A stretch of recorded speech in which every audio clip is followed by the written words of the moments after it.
네, 시청자 여러분 안녕하십니까. 인천 지역 예비후보 토론회를 위해서 제가 인천에 내려왔습니다. 인천 지역 오늘 인천 지역에서 출마할 3명의 예비 후보와 함께 앞으로 1시간 동안 뜨거운 토론을 진행하겠습니다. 앉으신 순서대로 자기소개와 또 약간의 그 출마의 변, 정견 발표 이거를 한 2분 내외로 해서 먼저 순서 드리겠습니다. 먼저 하시죠. 네. 저는 부평고등학교를 졸업하고 인천에서 부장판사를 지낸 조용균 변호사입니다. 저는 현재 국민의힘 부평갑 수석부위원장으로 있으면서 그곳에서 좀 예비 후보로 등록했습니다. 제가 이번에 출마하게 된 계기는 제가 정치를 시작한 계기하고 비슷한데, 제가 옛날에 대법원 재판연구관으로 있으면서 아주 큰 사건을 한번 접한 게 있었습니다. 근데 이회창 씨 대선의 그 결과인데, 원래 그 김대엽 씨 그 사건으로 인해 가지고 5%가 앞섰던 그 지지율이 7%가 떨어져서 2% 차로 졌는데, 결국 나중에 그 사건의 전모를 밝혀보니까 허위로 드러났습니다. 그랬음에도 불구하고 대법원에서 그 판결을 선거를 무효화하지 못하는 것을 보고, 결국 정치가 안 바뀌면 이 세상이 안 바뀐다고 생각해가지고 정치의 뜻을 두고 정치 출마를 시작했습니다. 뭐 또 여러 가지 우여곡절이 있었는데, 어쨌든 현재 우리 공정과 상식을 잃은 이 사회에서 젊은이들한테 새로운 희망을 주기 위해서 이번에 총선에 출마했습니다. 네, 고맙습니다. 예, 연수 원도심 제도약 힘 있는 여당 후보 정승현이 반드시 해내겠습니다. 안녕하십니까. 저는 정승현입니다. 현재 국민의힘 인천 연수갑 당협위원장을 맡고 있고 올 여름까지 국민의힘 인천 시당위원장을 역임했습니다. 직업으로는 현재 인하대학교 국제통상학과에서 한 20년 가깝게 경제학을 가르쳐 왔습니다. 제가 대학 교수를 하면서 현실 정치에 뛰어들게 된 것은 이 지식인이 상아탑에만 머물러서는 안 되겠다. 우리 사회가 산업화, 민주화를 거쳐서 세계 10대 강국에 올라섰습니다만, 또 한 단계 업그레이드하기 위해서는 정말 정치가 바뀌지 않으면 안 되겠다. 이러한 절실한 생각이 있었기 때문입니다. 지금 현재 윤석열 대통령이 공정과 상식을 기치로 내걸면서 대통령이 되었음에도 불구하고 우리 사회는 끊임없는 야당의 발목 잡기와 역사의 부정, 여러 가지 반칙이 행행하면서 앞으로 나아가지 못하는 상황에 머물러 있습니다.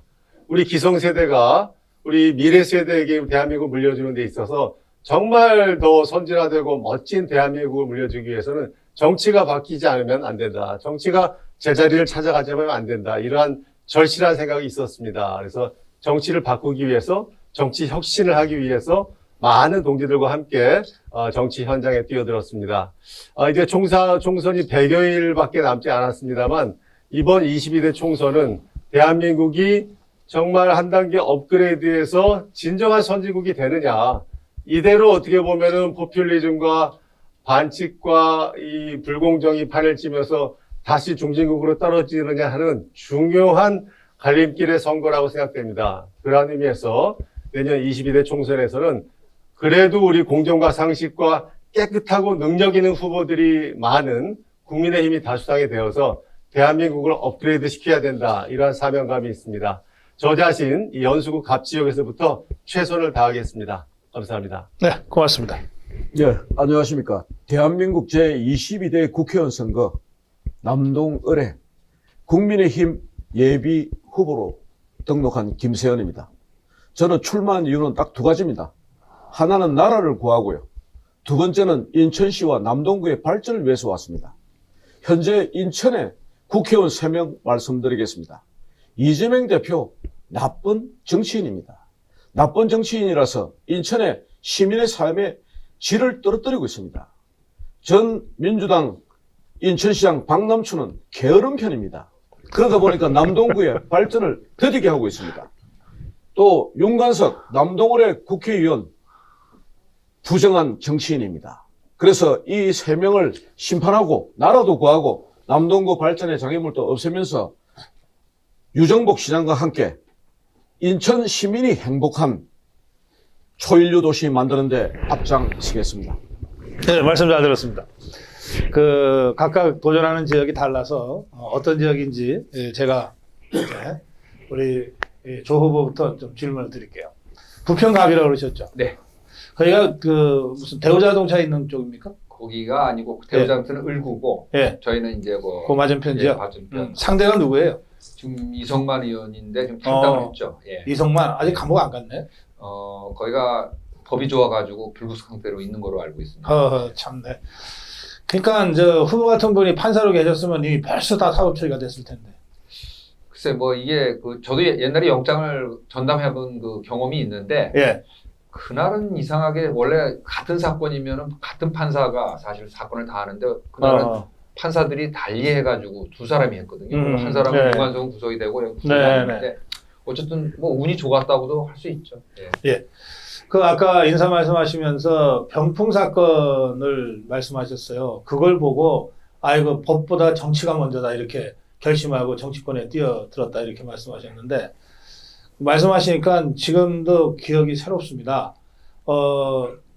대통령 권력을 도둑 맞았는데 이 도둑놈이 밝혀졌는데도 이걸 돌리지 못하고 그냥 노무현이 5년간 대통령 해먹었잖아요. 이후에 1년의 그 선거 과정에서 늘 부정선거 시비 그 의혹이 제기되고 있고 최근 들어서는 저 정보 수사파들이 온갖 가짜뉴스 괴담을 계속해서 만들어내고 있습니다. 엊그저께만 해도 아예 그 좌파들이 류희림 방심위원장을 겨냥해서 온갖 그 민감한 이 민원인의 사생활 정보까지 막 방송에 특집처럼 때리고 막 이랬어요. 좌파들과 이거 싸우는데 말이죠. 이거 어떻게 싸워야 됩니까? 그러니까 우리가 이제 민주주의 사회가 그 갖고 있는 그 가치를 지키기 위해서 이 민주주의가 굉장히 그 깨지기 쉬운 제도거든요. 그걸 위해서는 진짜 투철한 그 민주주의에 대한 그 확고한 신념이 있어야 되고 좌파들은 그 약점을 이용해 가지고 얼마든지 하여튼 그 공격과 또 변신과 또 거짓말과 변명을 합니다. 그래서 우리 이 자유우파는 진짜 민주주의에 대한 확고한 신념을 가지고 이 좌파들의 그 행태를 낱낱이 밝히고 끝까지 응징하는 그런 자세를 취해야만 된다고 생각하고 있습니다. 근데 우리 자유파 눈에는 국민의힘이 저게 참 싸우는 거는 잼병인 것 같거든요. 이 싸우는 것도 여러 가지 종류가 있는데 네. 저는 미국 정치를 많이 이제 그 보고 있습니다. 근데 미국은 그 청문회 제도가 워낙 발달하고 있고 논리를 가지고 늘 매스컴의 그 정책이라든가 인물이라든가 그 평가를 갖다 계속 검증하고 시민들한테 알리는데 우리는 네. 이게 툭하면 그 길거리에 나가서 이 선동하는 정치에 굉장히 익숙해져 있거든요. 그런 후진적인 정치가 이제 그만두고 좀 더 고차원적인 정치를 해야 되지 않나 하는 생각이 듭니다. 알겠습니다. 우리 연수갑이라고 네. 하셨죠. 예, 정 후보. 안녕하세요. 그 지역은 제가 기억하기로는 제법 우리 자유파 진영에는 좀 네. 해볼 만한 지역이었던 것 같은데. 네. 그렇습니까? 그랬죠. 제가 2016년에 출마를 했었습니다만, 예. 그 전까지 그 황우여 전 대표가 황우여 대표 20년 지역구군요. 가깝게 지켜왔던 지역인데, 네. 제가 2016년 나갈 때 갑과 을로 나눠져서 아하. 저는 원도심 갑이고 을은 여기가 있는 이 송도 국제도시가 을이 되어 있습니다. 그래서 예. 뭐 여러 가지 있었습니다. 어쨌든 제가 뭐 좀 부족해가지고 그때 한 200표 차이로 낙선을 했습니다. 대표가 안 도와준 거 아니에요, 혹시? 자기 선거 아니라고? 그때 그 서구로 가셨죠. 서구로 갔구나. 서구로 예 여기서 20년 가까이 하시다가 그랬구만. 안 가시고 계셨으면 그때 떨어졌잖아요. 그러셨죠. 황우여도 떨어지고. 그렇죠. 정성주도 떨어지고. 예, 그래가지고 어쨌든 뭐 제가 능력 부족으로 그때 214표 차로 낙선했습니다. 그래서 어쨌든 예. 내년에는 제 지역은 박찬대 후보라고. 그거? 예. 무슨 최고위원이지 뭔지 하면서 아주- 맨날 막말, 예, 아주 이재명 대표의 어떻게 아주 인천에 전부 그런 것들만 있어? 최측근이라고 그러는데 예. 하여튼 그 사람이 있죠. 그래서 하여튼 내년에는 정말 이름 그대로 찬대로 보내야 되겠다 이런 생각하고 있습니다. 산대로 보내. 냉목으로 보내야 되겠다고.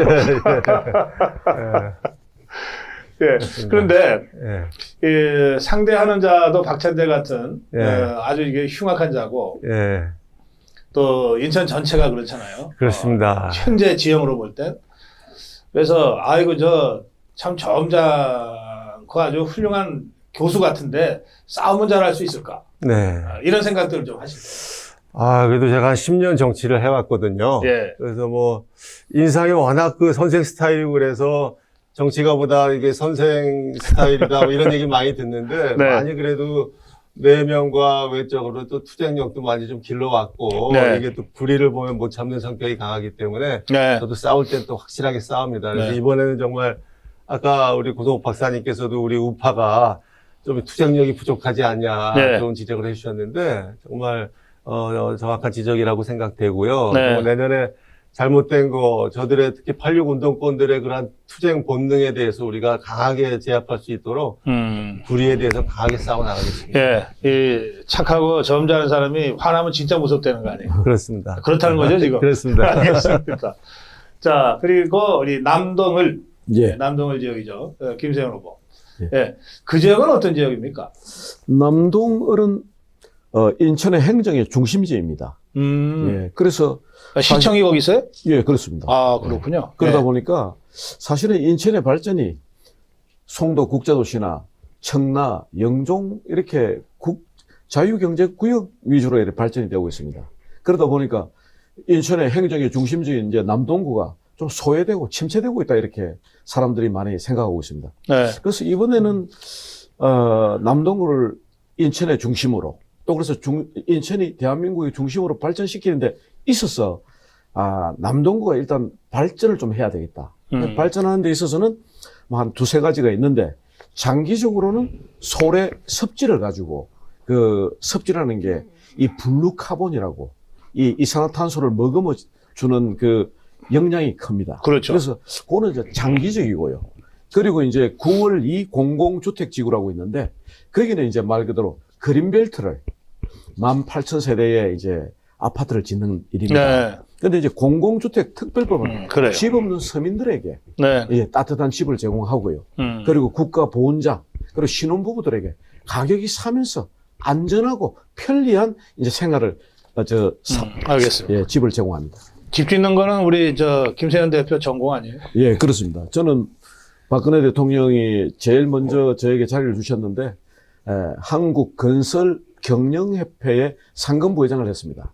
그래서 어떻게 하는 것이 안전하고 좋은 집을 만들기도 하지만 중요한 거는 3조 4천억의 이제 공사비가 진행이 되는데요. 그 공사비의 한 65% 정도가 인천에서 자영업을 하고 있거나 사업을 하고 있는 분에게 이렇게 떨어지도록 해야 됩니다. 예, 그래서 인천시는 인천시의회에서 65% 정도는 공사를 인천 시민에게 줘라고 조례로 권장하고 있습니다.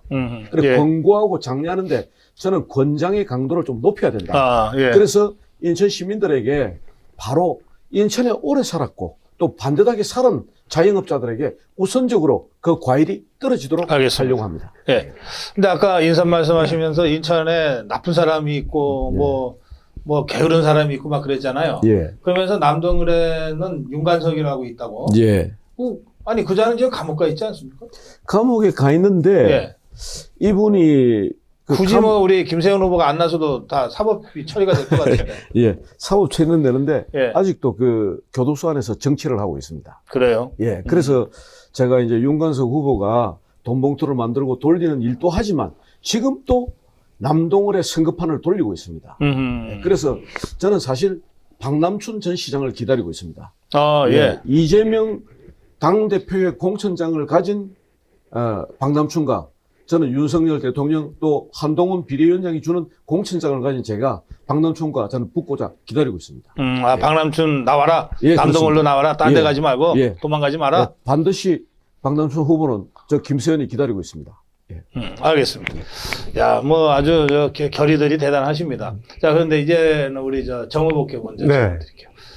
어제 한동훈 비대위원장이 이제 추대됐어요. 그리고 이제 곧 이제 사실상 비대위가 출범한 상태입니다. 이게 새정치, 정치개혁에 말하면 아주 거세게 불 것 같아요.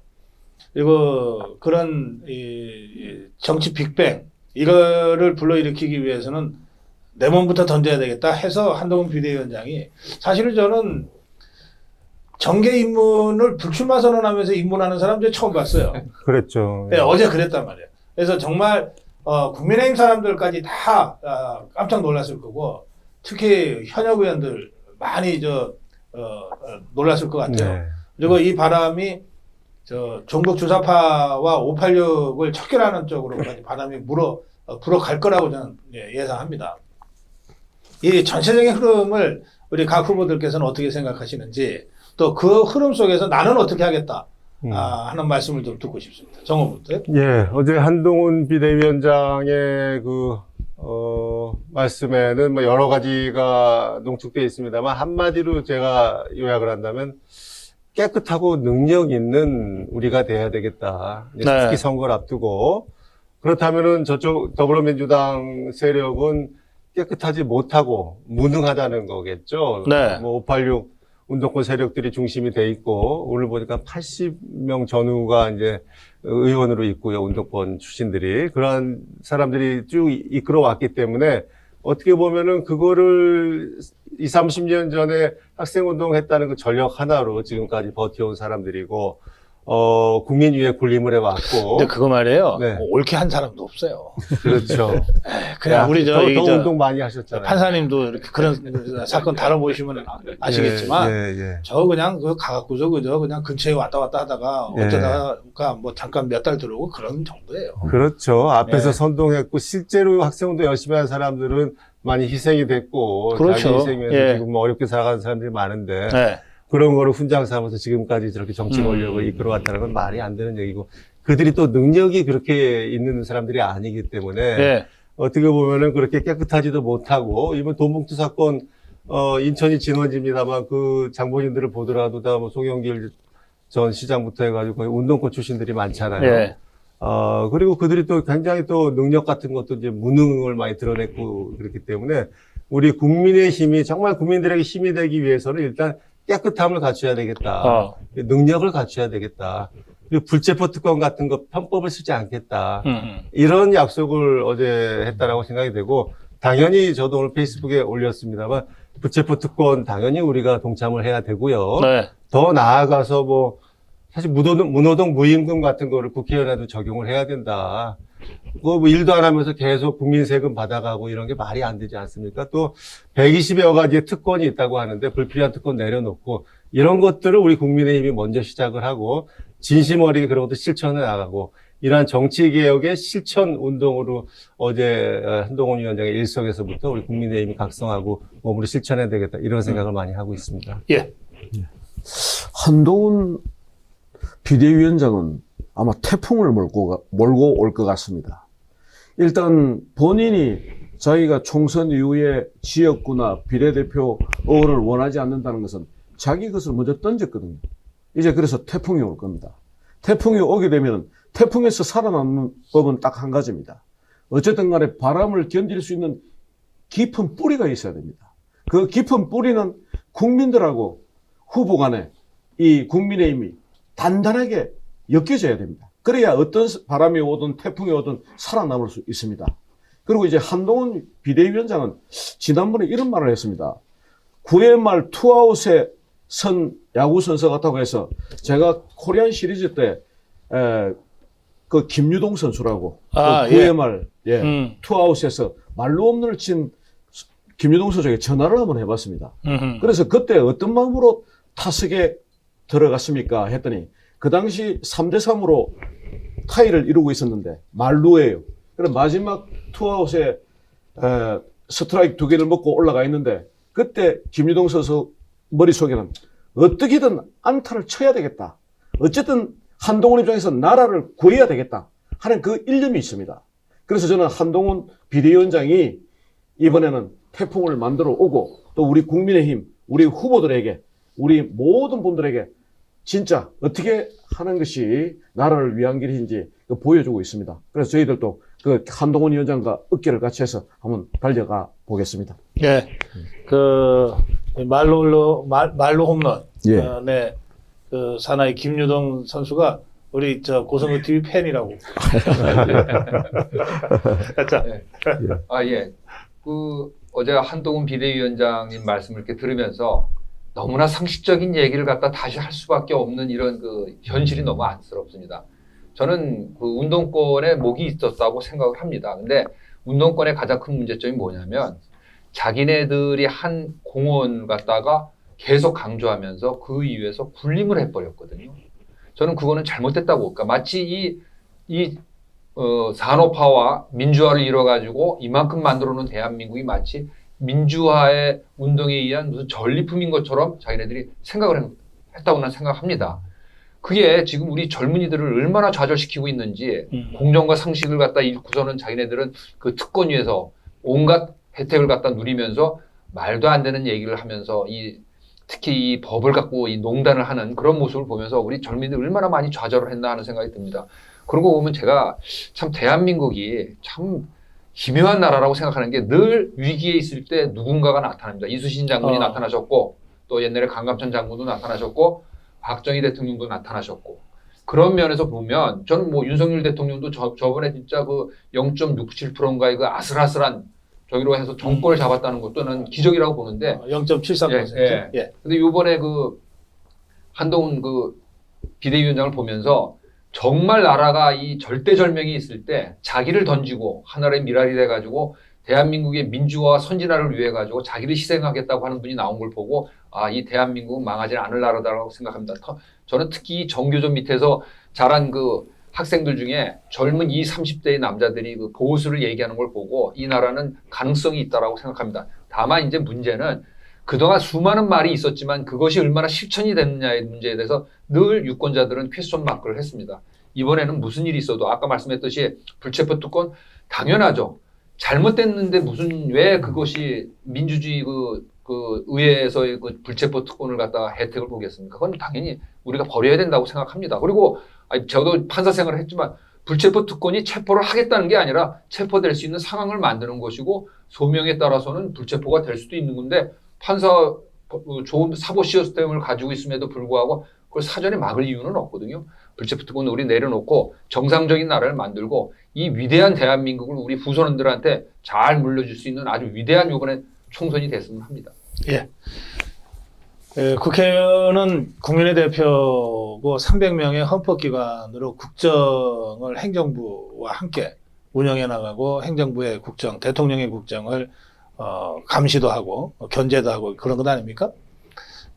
그래서 제가 세 분께 이 질문 이제 드리겠습니다. 김세현 후보부터 답변해 주시면 좋겠는데 국회 진출하시면 국회의원으로서 어떤 입법 활동을 할 계획이신지 설명해 주십시오. 예, 저는 국회에 들어가게 되면 제일 처음에는 나라의 기본을 세워야 됩니다. 나라의 기본이라 하면 자유민주주의와 시장 경제를 밑에까지 내려갈 수 있도록 그런 구체적인 입법을 해야 됩니다. 그래서 1번이 나라를 바로 세우는 일을 하고요. 두 번째는 어떤 경우도 나라의 힘은 경제입니다. 경제를 활성화할 수 있는 법안을 만들어서 바로 집행해야 됩니다. 지금 서민들이나 국민들은 힘들어하고 있습니다. 그래서 경제 법안을 만들어서 경제를 활성화할 수 있는 법안을 먼저 시행을 해줘야 됩니다. 급하게 시기를 미루면 안 된다는 거죠. 경제에 도움되는 일이 있다고 한다면 무엇이든지 먼저 만들어서 집행해야 된다. 저는 그렇게 생각하고요.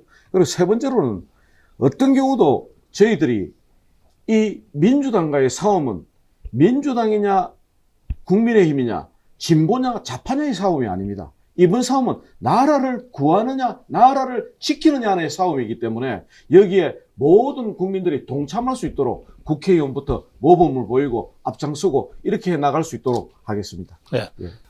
저는 지금 우리의 미래인 젊은 세대들이 왜 기성세대에 대해서 안티였냐 그걸 갖다가 좀 깊이 연구해야 된다고 생각합니다. 그게 뭐냐면 공정과 상식의 문제인데 지금 나라를 위해서 희생한 사람들이 제대로 된 보상을 못 받고 있습니다. 그리고 또 대표적인 게 우리 이제 군 문제인데 군대에 갔다 온 우리 젊은 군인들한테 나는 가산점을 난 줘야 된다고 생각합니다. 물론 여성분들에 대해서도 저는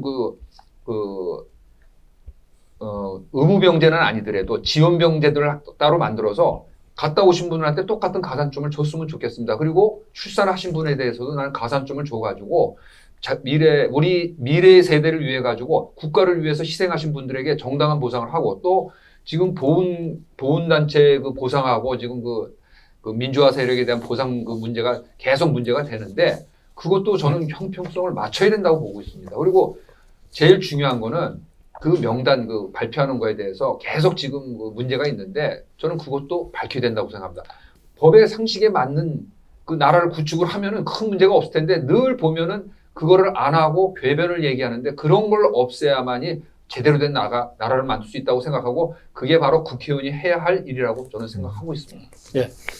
우리 조 의원 말씀하신데 보태서 제가 좀 주문도 드릴게요. 제가 전국에 다니면서 많은 우리 국민들을 만나 뵀는데 그중에 월남 참전 유공자 분들 그리고 또 최근에는 이 독일 광부 또 간호사 가셨던 분들 이런 많은 분들이 이제 지금은 다 역사적으로 밝혀졌잖아요. 이게 개인의 영달과 돈벌이를 위해서 간 게 아니라 대한민국을 지키고 건설하기 위해서 국가적 차원에서 보낸 거다. 그 점에 대해서도 좀 아까 말씀하셨으니까 좀 국회에 들어가시면 꼭 좀 잘 챙겨주시면 그게 좋겠습니다. 사실은 예. 6.25 참전 유공자 분들은 한 달에 30만 원 받습니다. 네. 그분이 6.25 1950년 전쟁에 참여할 때 나이 20살로 계산하면은 1950년 기준으로 지금 2023년이니까 네. 73년이 지났습니다. 네. 그럼 다 90세가 넘고 있습니다. 90세가 넘는 분에게 30만 원의 수당을 주고 있습니다. 그리고 또 지자체별로 또 다 금액이 다릅니다. 어떤 지자체는 뭐 46만 원을 준다 이러는데 어떤 지방단체는 30만 원 정도 준단 말이죠. 그 30만 원을 가지고 무엇을 할 수 있습니까? 지금 윤관석이가 돌린 돈봉투도 300만 원입니다. 300만 원을 돌리고 있는데 이 월남 참전 6.25 참전 용사들이 30만 원 받고 있습니다. 그 부분에 있어서 저는 윤석열 대통령께서 보훈처를 보훈부로 격상도 시키지만 그 나이 90 넘으신 6.25 참전 유공자나 베트남 참전 유공자들에게 충분한 나는 보상을 해줘야 된다고 생각합니다. 알겠습니다. 예. 큰 틀에서 우리 두 후보님 얘기하셨던 것처럼 뭐 자유민주주의를 지키는 일, 그 다음에 공정과 상식에 입각한 또 입법, 이런 것들은 당연히 해야 된다고 생각되고요. 더 나아가서 제가 의원이 된다면 저의 그 전문 영역, 저는 스스로 경제 전문가이고 교육 실천가라고 생각합니다. 교육계에서 20년 이상 종사해 왔고 경제학 박사로서 경제학을 쭉 한 40년 공부를 해왔습니다. 그런 의미에서 우리나라 현실 경제가 굉장히 어려운 상황인데 이 대한민국 경제 성장 동력을 살릴 수 있도록 불필요한 규제가 어디에 있고 기업들을 어떻게 도와주고 그러한 성장 동력을 키우는 입법 활동을 우선 해야 되겠다. 더 나아가서 성장과 분배는 결국 같이 가야 하는 두 마리 토끼 아니겠습니까? 그런 의미에서 우리 또 보수 우파가 너무 또 성장 일변도로 나간다는 선입관들이 있었는데 전혀 그렇지 않다. 성장의 과실이 많은 국민 서민들에게 돌아갈 수 있는 그런 분배, 복지 제도를 좀 촘촘하게 만드는 입법 활동을 하고 싶다라는 게 하나고요. 또 하나는 교육 현장에서 느끼는 게 대학뿐만이 아니라 특히 중고등학교 이러한 공교육이 많이 무너져 있습니다. 그렇게 또 사교육이 너무나 이렇게 시장이 커져 있는데 사교육은 사교육대로 뭐 워낙 또 중요한 영역이기 때문에 중시하면서도 공교육을 살려야 되겠다. 그런 의미에서 공교육을 둘러싼 여러 가지 문제들 또 지나치게 교육 현장이 이념화되어 있는 문제라든가 이런 것들을 바로 잡는데 공교육 정상화 이런 쪽에도 큰 역할을 좀 하고 싶다. 이런 생각 가지고 있습니다. 알겠습니다. 자, 이제 조 의원께 먼저 질문 드릴게요. 인천 지역의 지역구 의원으로 이제 국회를 진출하면 인천시 발전이라고 하는 것도 남의 일처럼 이렇게 강건도물처럼 볼 수가 없잖아요. 근데 지금 뭐 인천이 부산을 추월한다는 얘기도 있고 그런가 하면 최근 메가시티 논의 와중에서 한 500만은 돼야 되는데 뭐 이런 얘기들도 있습니다. 그래서 국회 진출하시면 인천시 발전, 인천시 전체 발전을 위해서 구상하고 있는 사업이 있다면 말씀해 주시면 좋겠습니다. 글쎄요, 뭐 이게 또 지역 현안하고도 또 연결이 될 수도 있는데 지금 우리나라가 지금 그 용산 부지를 반환받은 것처럼 부평에 아주 큰 캠프마켓이라는 그 소위 얘기하는 군대 주둔지를 갖다 이제 반환받았습니다. 네. 그게 우리 역사적으로 한 80년 만에 이제 우리 주권을 행사할 수 있는데 저는 그 지역을 중심으로 해서 인천이 가장 중심지가 되는 부평에서 가장 중심지적인 그 좀 활용도 그게 필요하다고 보는데 지금 많은 사람들이 뭐 그 활용 방안에 대해서 여러 가지 얘기를 하고 있습니다. 뭐 공원화해야 된다, 뭐 거기다 역사적인 무슨 유적지를 갖다 보존해야 된다, 또 뭐 저는 또 뭐 이렇게 보면 뭐 공공용지를 갖다 뭐 이제 써야 된다라고 하고 네. 있는데 아직 그 총론적인 면에서는 좀 약간의 아직 논란이 있을지 몰라도 그 부분을 잘 활용해가지고 거기에 서울에 못지않는 아주 좋은 주거 환경을 만들어 놓고 그것도 우리 후손들한테 아주 크게 기여할 수 있는 그런 사업을 갖다 거기다 해서 그걸 중심으로 해가지고 서울과 인천 그다음에 그 전체를 아우를 수 있는 아주 역사적이면서도 문화적이고 교육적인 그런 시설을 하나 좀 만들었으면 합니다. 예. 예, 그러니까 부평이 인천의 또 다른 중심이 되도록. 굉장히 중심적이라고 생각합니다. 저는. 예. 그 제가 그 카투사로 군대를 갔다 왔는데 캠프 마켓은 제가 가끔 가던데 그 딴 데로 갔습니까? 지금 캠프 마켓이 지금 저 평택으로 다 이제 다 가고 평택으로 그 부지가 내려갔구나. 이제 우리한테 이제 돌아온 거예요. 굉장히 넓은데요. 네, 굉장히 크죠. 알겠습니다. 예. 고종 박사님 말씀대로 이제 머지않아 인천이 부산을 이제 GRDP에서도 추월할 거로 예상이 되기 때문에 네. 유정복 시장이 늘 얘기하듯이 서인 부대로 될 것이다. 서울, 인천, 부산, 대구 이런 순서로 될 것이다. 인천은 인천만의 굉장히 장점이 있지 않습니까? 네. 어쨌든 서울에 이 근접해 있다라는 점이 장점이고 또 인천 나름대로의 이 동북아로 나아갈 수 있는 항만과 공항을 가지고 있다는 장점도 있고 이런 걸 잘 살리면서 인천의 정체성이라고 할까요? 이런 것들을 좀 확고히 다져가면서 그렇다고 하더라도 서울과의 그 인접성을 우리가 충분히 활용할 필요가 있겠다. 그런 의미에서 뭐 GTX라든가 여러 가지가 지금 교통 편의가 아주 증진되고 있습니다만 서울과의 그러한 여러 가지 접근성을 충분히 활용하고 동북아로 나아가는 하나의 그 핵심 루트다라는 걸 충분히 활용하면서 서울과 그런 어떻게 보면 상생 관계를 맺어가면서 네. 인천이 독자적인 발전이 필요하겠다. 물론 그 지역 균형 발전 필요합니다만 결국은 대한민국 이끌어가는 게 어쨌든 서울, 인천, 경기와 같은 수도권의 역할이 중요한 거거든요. 그래서 수도권의 힘을 빼서 지역에 분산시킬 게 아니라 지역은 지역대로 살아가는 그러한 어떻게 보면은 방안을 마련해서 충분히 지원을 해주면서 수도권의 경쟁력을 키워야 되겠다. 그러한 의미에서 인천이 이번에 뭐 메가시티 구상도 있습니다만 어쨌든 300만 어떻게 보면 더 나아가서 사실 부천이라든가 김포도 사실 인천하고 좀 합쳐졌으면 더 좋았겠다. 네. 500만 정도 서울과 같이 갈 수 있는 또 중핵 도시가 생기잖아요. 그러면서 아쉬움이 있는데 또 인천 나름대로 경쟁력을 키우면서 서울과의 보완성을 키워 나가야 되겠다. 인천의 국제 경쟁력을 세계 최고로 끌어올려야 되겠다. 이런 생각을 충분히 하고 있습니다. 예. 사실 이 두 분 좋은 발전인데요. 저는 이렇게 생각합니다. 인천의 발전은 인천 시민의 인천 정신을 먼저 회복해야 됩니다. 지난 얼마 전에 부평 GM 공장에서 근로자 1200명 중에서 500명을 창원 공장에 파견 보냈거든요. 그 파견 보낸 그 근로자 500명이 그곳에서 우울증이 걸린다, 자살하고 싶다, 뭐 이런 이야기를 한단 말이에요. 또 두 번째는 지난번 김포를 서울에 편입한다고 했을 때 그 김포 시민들이 인천시청까지 찾아온 거예요. 유정복 시장은 김포에서 키운 정치인인데 김포를 배신했다.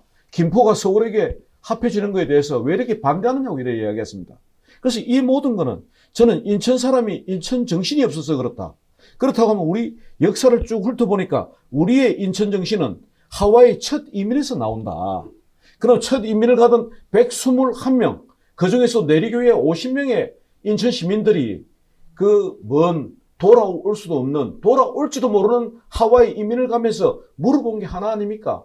거기에 가면 학교가 있습니까? 학교가 있습니까? 이렇게 물었거든요. 그것은 본인과 자기 자식들에게 미래에 대한 교육을 시켜서 이 인천을 더 발전시키고자 하는 그런 마음이 있었던 거예요. 그래서 인천의 발전은 우리 인천 시민이 인천 정신을 회복해 줘야 됩니다.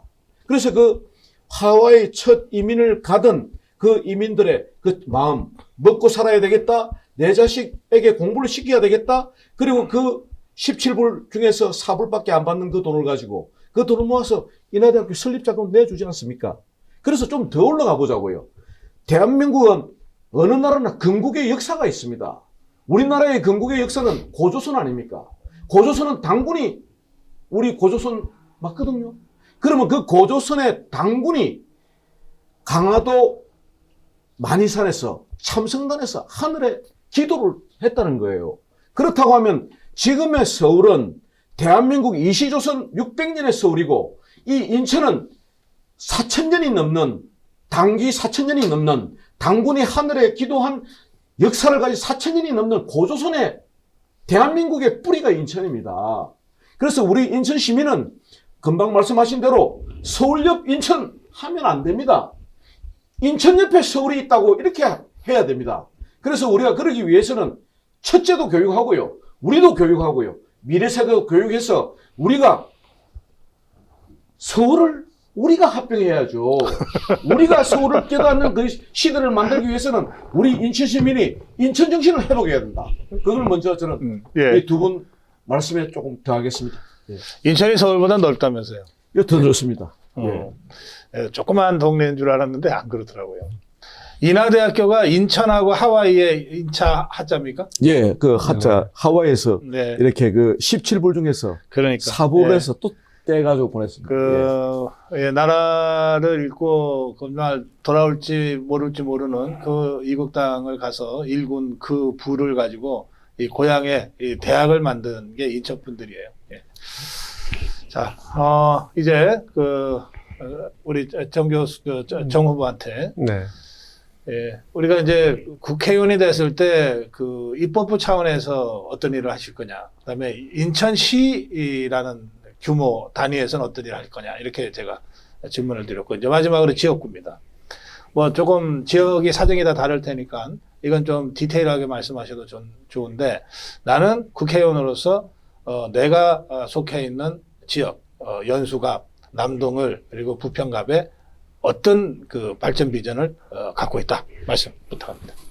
예, 제 지역인 연수구 갑 지역은 이곳 연수구의 원도심에 해당이 됩니다. 그래서 특히 인구가 이 송도 국제도시가 생기면서 많은 분들이 이제 송도 국제도시나 이제 남동구 논현동으로 이주를 많이 하시면서 인천에서 유일하게 인구가 13만 3천 그 하한선에 미달이 된 지역이에요. 국회의원 인구가. 그래서 요번에 이제 송도 국제도시에 붙어 있던 나머지 옥년 1동과 동촌 1, 2동이 이제 아마도 우리 원도심으로 다 오게 될 것 같습니다. 그러한 의미에서도 보면은 우리 연수구 원도심 갑 지역 주민분들은 송도 국제도시라는 지역과 붙어 있기 때문에 상당히 한쪽은 굉장히 고층 빌딩이 엄청나게 올라가는데 저기는 이렇게 정체되어 있다라는 상대적 박탈감을 많이 느끼고 있습니다. 그러한 의미에서 이제 30년 거의 다 된 연수구 원도심을 살리는 쪽에 우선적으로 포커스를 둬야 되겠다. 네. 그건 저는 두 가지라고 생각됩니다. 하나는 교통 문제를 해결해야 되고 또 하나는 주거, 30년 된 아파트를 이제 바꿔야 된다. 그래서 교통 문제 해결에 있어서 무엇보다 중요한 게 그래도 저희 지역의 송도역에 이제 KTX가 이제 내년에 이제 부산과 목포를 가는 그런 쪽으로 이제 개통이 되고 내후년이죠. 그 외에 이제 GTX가 송도 국제도시에 출발한 GTX B 노선이 이제 마석까지 가는 노선이 있는데 기존 노선은 송도 국제도시에서 인천시청까지 바로 가는 노선이었습니다. 그래서 그 직선을 보면은 우리 연수구 원도심에 역을 하나 만들 수 있다. 이런 생각으로 약 한 2, 3년 전부터 주민들과 같이 그런 원도심 정차역 만들기 운동을 해가지고 원희룡 장관도 올 초에 가서 만났고 유정복 시장도 여러 번 만났고 해서 거의 성사가 됐습니다. 그래서 국토부에서도 만들 수 있다라는 얘기를 하고 있고 유정복 시장도 얼마 전에 우리 원도심 주민들과의 만남에서 원도심 수인성과 만나는 쪽에 역을 하나 꼭 신설하겠다 약속을 했습니다. 그래서 그걸 어느 정도 성사시켰다. 그래서 예. 교통혁신이 이루어지기 때문에 거기서 GTX를 타면은 서울까지 30분에 갈 수 있는 거리가 된다라는 게 하나 있고요. 그러나 또 제2경인선이 아직 해결이 안 되고 있습니다만 이런 교통문제 혁신을 통해서 원도심 주민들도 서울이나 경기도나 전국 각지에 좀 쉽게 갈 수 있는 그러한 예. 편의를 제공하는 게 첫째 원도심 살리는 거고요. 또 하나는 이제 30년 된 아파트들이 즐비해 있기 때문에 이제는 재건축 시기가 돌아왔다.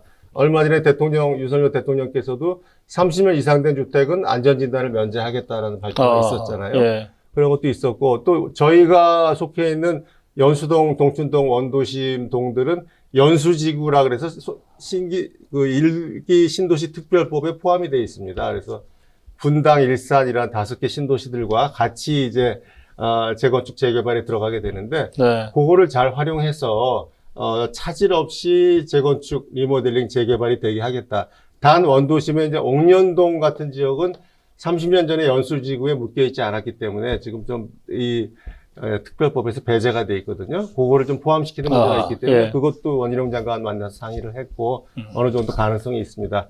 이런 식으로 재건축을 충분히 해서 주거 혁신을 이루고 교통 문제 혁신을 이루고 이런 식으로 해서 원도심을 살리는데 무엇보다도 온 힘을 쏟아야 되겠다 이런 생각 가지고 있습니다. 예, 그 뭐 GTX나 이런 거 굉장히 고생을 많이 하신 것 같은데 네. 그렇게 몸으로 떼어서 간신히 만들어 놓으면 플래카드는 저 좌파들이 먼저 갖다 내거든요. 아, 그렇습니다. 먼저 내걸고 하는데, 그래도, 여기 이렇게 단톡방들, 그 카페들 이런 데가 있어가지고, 주민대표들하고 제가 원희룡 장관을 찾아가고, 아하. 시장 만나고 한 게, 그분들에게도 많이 연결이 되고 알려져가지고, 정승현 위원장이 그래도 원도심의 교통과 주거 혁신을 위해서 몸바쳐 뛰었다 이런 것도 많이 인정해주는 주민들이 많이 계십니다. 그렇군요. 예. 저희 그 남동을은 만수 1, 2, 3, 4, 5, 6, 간석 2, 3동, 서창, 도림, 9월 2동 이렇게 포함되거든요. 그런데 지금 가장 주요한 관심사는 서창동이 육지의 섬이라고 하는 겁니다. 육지의 섬이다 보니까 그 섬에서 나가려고 하면 배를 타고 나가듯이 이게 사통팔달에 이게 도로망이 연결되어 있지 않습니다. 그것도 특히 전철 이게 안 들어왔거든요. 그래서 지난번 윤관석 후보가 국가철도 사업 4단계에 그때 그걸 포함시켜야 되는데 못했습니다. 그래서 그런 일을 하려고 하면은 힘이 있어야 됩니다.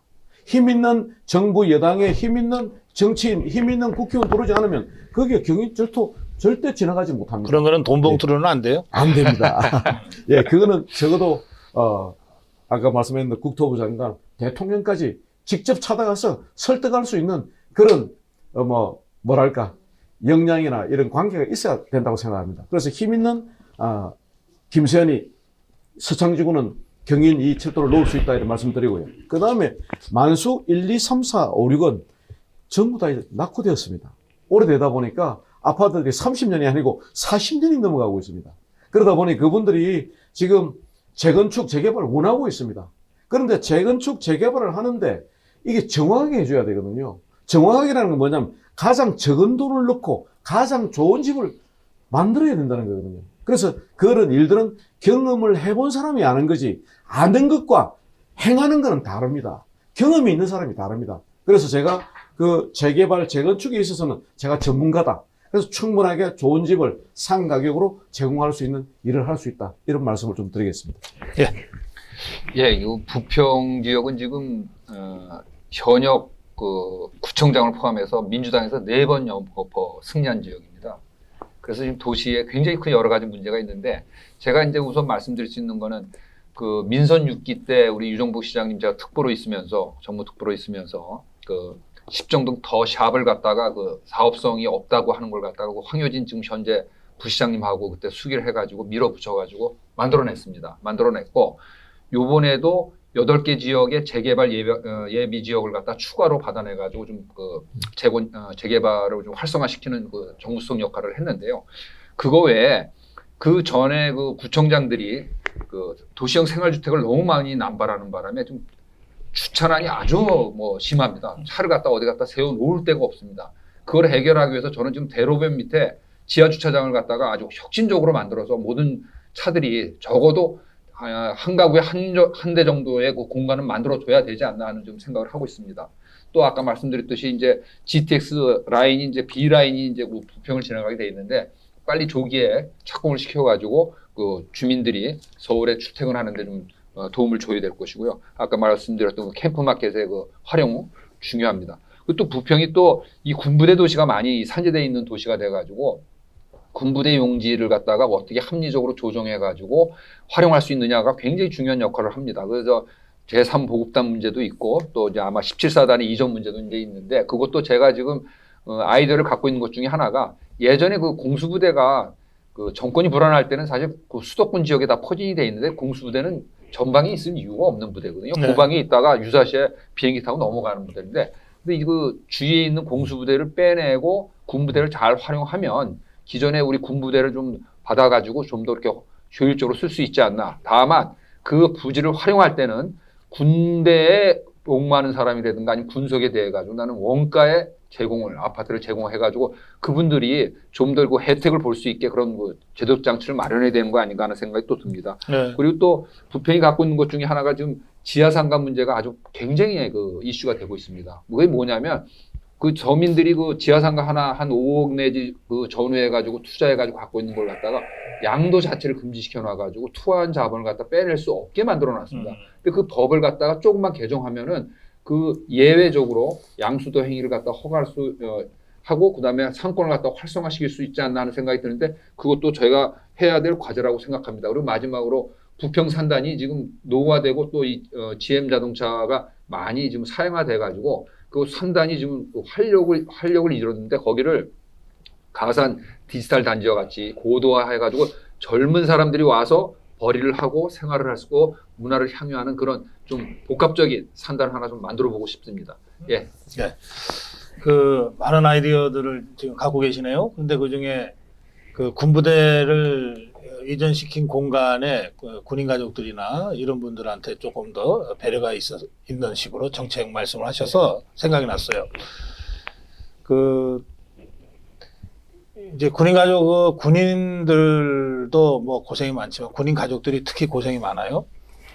그래서 그 국방부에서 군인 가족들을 위한 그 주거 공간을 아파트 중에 미분양 물량을 좀 국방부가 대량으로 사서 이렇게 하려고 했는데 그 주민들이 데모했다는 거거든요. 군인 가족들이 들락날락거리면 집값 떨어진다고. 아니 그 참 그런 피해를 이제 겪은 그 군인 가족들인데 지금 말씀하신 대로 수도권 인근에 꼭 여기 주둔하지 않아도 되는 부대들을 좀 다른 데로 이전시키고 그 공간에 군인 가족들 전용의 무슨 아파트를 짓는다든지 학교를 짓는다든지 하는 것들은 이건 국가적 차원에서 꼭 좀 적극 검토하고 추진해야 될 일이다. 네. 저도 공감하면서 말씀드립니다. 시간이 많이 됐네요.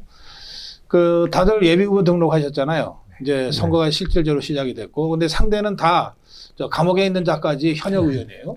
네, 그래서 우리 김세현 후보부터 이 선거운동 어떻게 하겠다. 예. 나는 어떤 각오로 어떻게 선거운동 하겠다. 이렇게 한 말씀씩 좀 해주시면 예. 좋겠습니다. 예.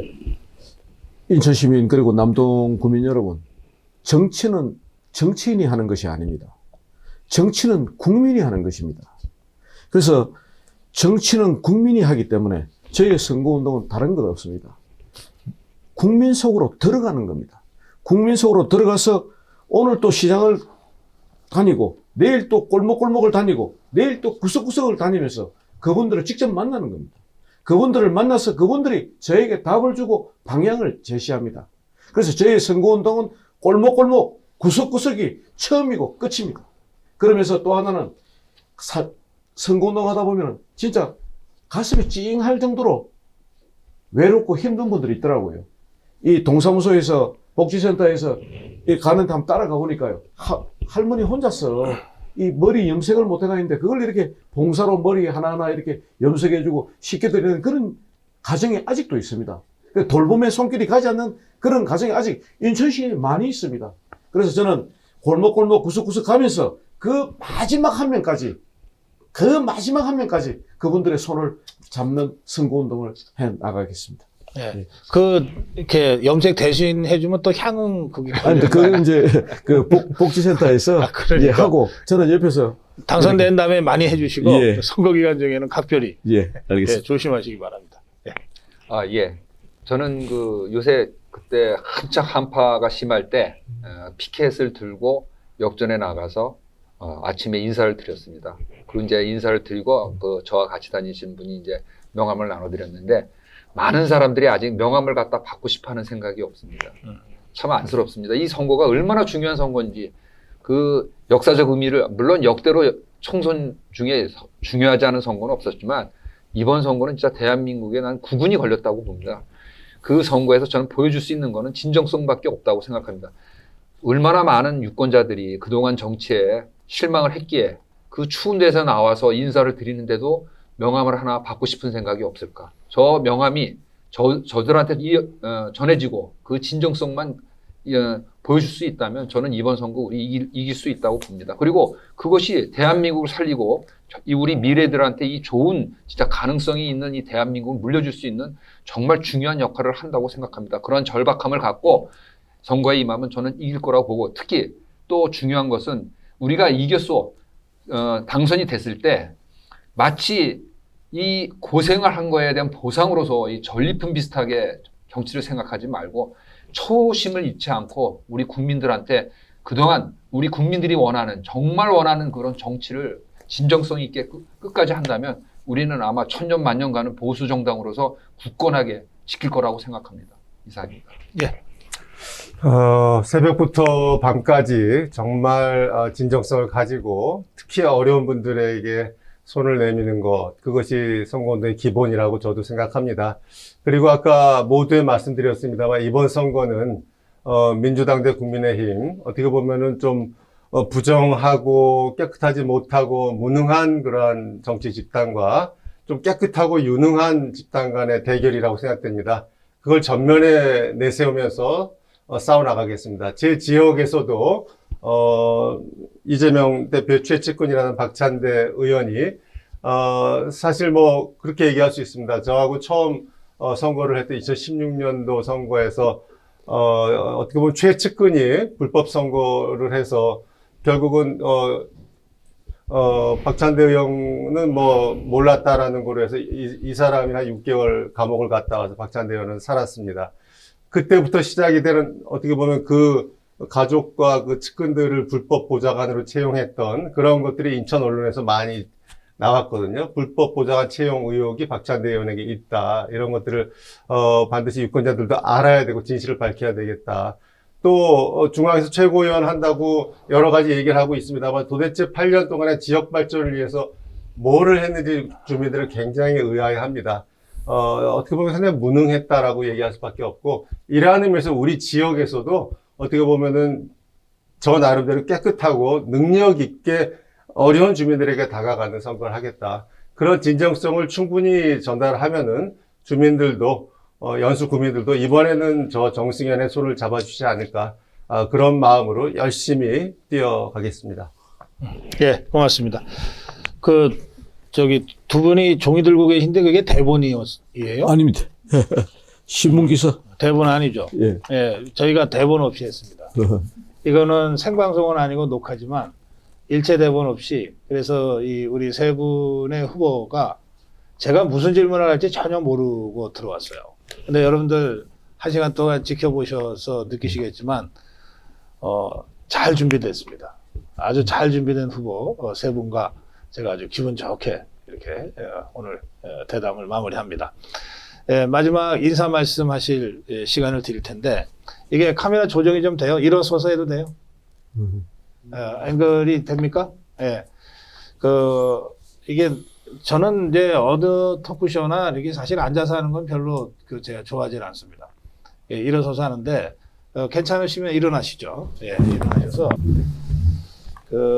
아까 우리 두 분이 진정성 말씀하셨어요. 또 골목골목 말씀하셨는데, 사실 정치 후보들이 이 진정성을 나타낼 수 있는 가장 첫 번째는 절하는 거예요. 인사하는 거예요. 인사. 자기는 90도 배꼽 인사를 했대는데 내가 보면 15도야. 열심히 연습해서 또 90도 됐습니다 하고 보면 간신히 25도야. 맞습니다. 예, 그만큼 이게 몸을 굽히는 게 참 어렵다는 건데요. 이제 우리 조 후보부터 제가 마무리 시간 드릴 테니까 배꼽 인사 한번 하시고, 그리고 마무리 호소 해주시면 좋겠습니다. 저 부장판사 지내는 사람입니다. 그 얘기는 상식과 그 형평성 여러 가지를 다 파악할 수 있는 능력이 있다는 사람으로 보셔도 됩니다. 제가 다닌 고등학교가 있는 부평갑에서 정말 부끄럽지 않은 지역의 국회의원이 돼서 여러분들이 원하는 선진 정치 꼭 이뤄내겠습니다. 많이 응원해 주시고 지지해 주시기 바랍니다. 감사합니다. 네. 마무리 인사하실 때는 박수로. 네, 정부. 저 정승현, 정말 연수구 원도심이 다시 재도약하는데 이 한번 바치겠고요. 우리 선배들이 일궈온 대한민국이 부끄럽지 않게 한 단계 크게 업그레이드해서 우리 후세들에게 당당하게 물려줄 수 있는 대한민국 만들 수 있도록 최선을 다하겠습니다. 정말 열정과 진정성으로 우리 주민 여러분들께 다가가겠습니다. 손을 잡고 여러분들의 어려운 점 저에게 깨끗하게 따뜻하게 말씀해 주시고 여러분들의 말씀을 받들어서 정말 여러분들의 머슴, 진정한 일꾼이 될 수 있도록 최선을 다하겠습니다. 감사합니다. 네, 김 후보. 예, 저는 남동을 예비후보 김세현입니다. 전 인천광역시 대외경제특보였습니다. 저는 박근혜 대통령을 만든 중앙정치의 경험이 풍부합니다. 인적 네트워크도 많습니다. 그래서 유정복 시장과 함께 남동구민들을 위해서 여러분들이 행복하고 편안한 초인류 도시를 만들겠습니다.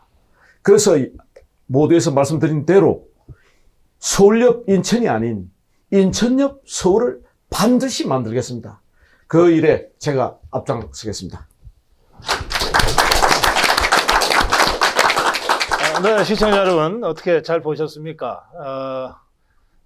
저더러 오라는 데가 많아가지고 도저히 한 분 한 분 이렇게 하기에는 물리적으로 시간이 안 돼서 이렇게 권역으로 묶일 수 있는 몇 분의 후보들과 앞으로도 이런 식의 후보 토론회를 더 자주 하려고 합니다. 오늘은 그 첫 번째 시간이었습니다.